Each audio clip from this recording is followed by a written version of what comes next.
Hi there, the purpose of today's video is to talk about a question that we get asked, which is, can I lock my bag?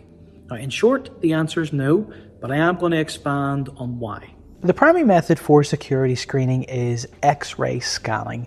Therefore, the majority of items are not going to be opened, but customs and aviation authorities reserve the right to open and physically inspect any item on the network. If your item requires an inspection at any point throughout the network, our courier partner or customs authorities may break a lock without any notice. More often than not, what will happen is your item will be held at the depot.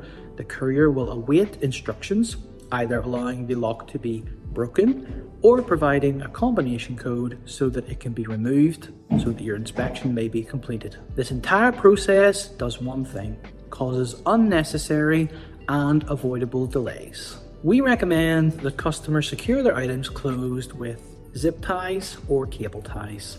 This allows you to loop it through the zips, secure it closed, which can then be cut away if an inspection is required, resulting in no damage whatsoever.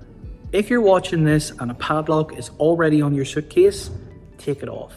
If the driver sees a padlock at the time of collection, they will normally refuse to collect the items. If your suitcase has a TSA lock, we would recommend not setting that lock.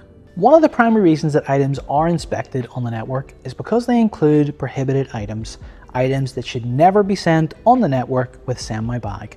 These might have been accidentally left in when the items were packed. We've put together a nice helpful video here which will help you avoid these items whenever it comes time to send your shipment with Send My Bag. If you go ahead and lock your item anyway, you do so with the understanding that it goes against our advice. If your item is delayed as a result or receives any damage because of your lock being broken, that is something that Send My Bag cannot take responsibility for. So again, just to reiterate, we are saying use zip ties or cable ties to secure your suitcase closed and avoid using locks. Thank you so much, and I'll see you in the next one.